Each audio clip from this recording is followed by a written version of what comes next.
bit of a update since my last video. I'm going to restore this motorcycle as I said, and because it's a non-runner, before I restore it I need to just take it apart, get it started to see what the engine, gearbox, clutch is like, and then restore it. Also, because it's an import, to register it in the UK I'm going to have to get it MOT'd without the reg.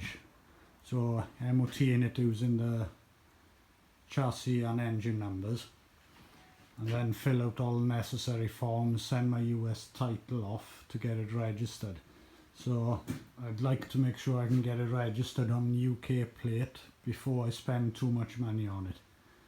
So for now I'm just going to take it apart, see if I can get the engine running, then put it back together, then do the form filling and MOTs.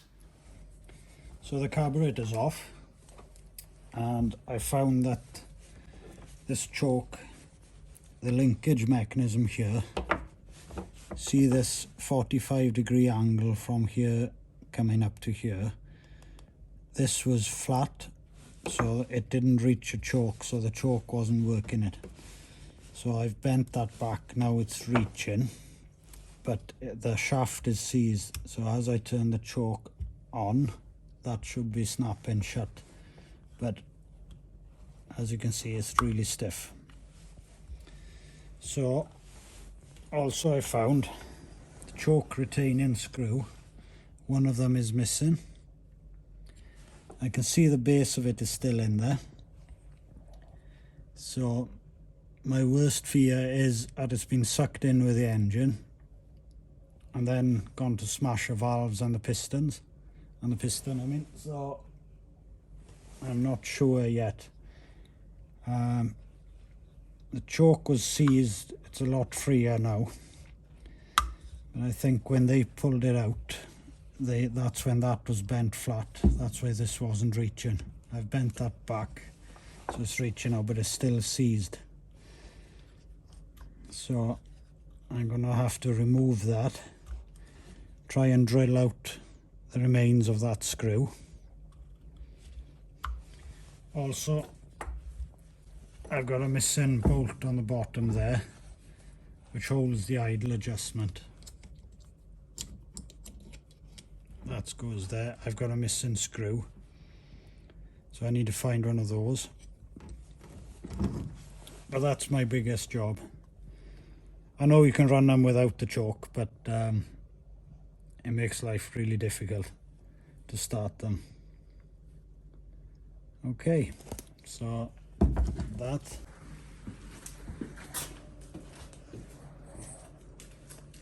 I hope that little screw head hasn't been sucked in here and then smashed on the valves.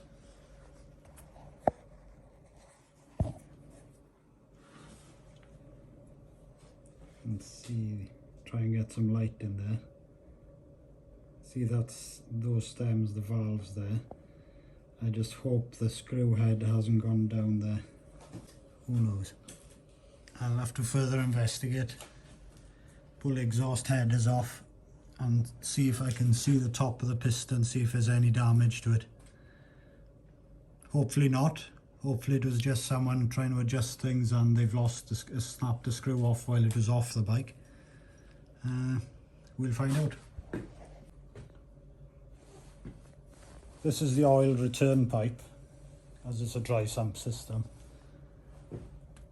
And the rads have been damaged and been twisted and actually gone against that pipe, and it's actually worn into it. So I might have to replace that, but I'll definitely have to repair these rads or put new ones on. It's had an impact this way and back, which has twisted it, and then twisted these. But my biggest concern is this oil pipe. So I found that. You can see the top here is twisted as well. The filler cap area is twisted forward. And then as we go back, I've already spoken about the carburetor. Then I found the rear brake reservoir. This clamp was twisted and squashed this pipe, so nearly shut. So I need to redo that.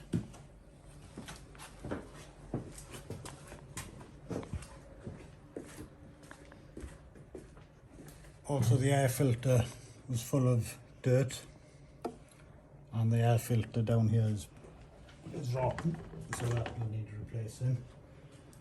Then we come round here to the other rod.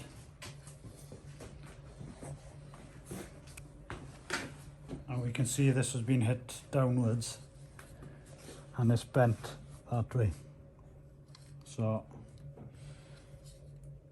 two reconditioned rods, possibly a new choke mechanism for the carburetor, and I hope the piston hasn't cracked when that screw head went through.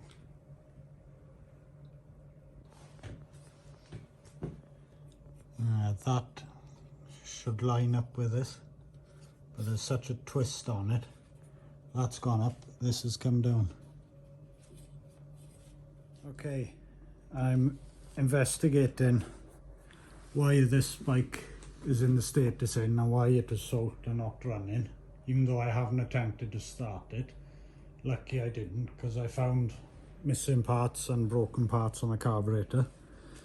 All the linkages was loose and the choke mechanism wasn't reaching the linkage. So what I think has happened, this choke is seized. The previous owner took it apart to remove this shaft to de-seize it, and in the process he snapped this screw off, and that's not his fault. I've snapped screws before. It just happens when things get old. And then I think he's given up on it. Maybe that's why it was parked for 5 years. But we don't know. But I'm hoping that that snapped off when he was working on it on the workbench, and it hasn't come off when the engine was running. But you can see the remains of the screw still in the hole. So I think the head snapped off while he was working on it on the bench, trying to remove the choke mechanism. So what I'm going to do, I'm going to remove that screw. Hopefully I won't snap that one. And then slide this mechanism out, de-seize it, and you just drill that out and put a new screw in. That's the plan anyway. Okay, that's it for tonight. I've maybe been 2 hours, and we'll do some more work tomorrow and see if I can maybe order some parts, get this choke mechanism. Okay.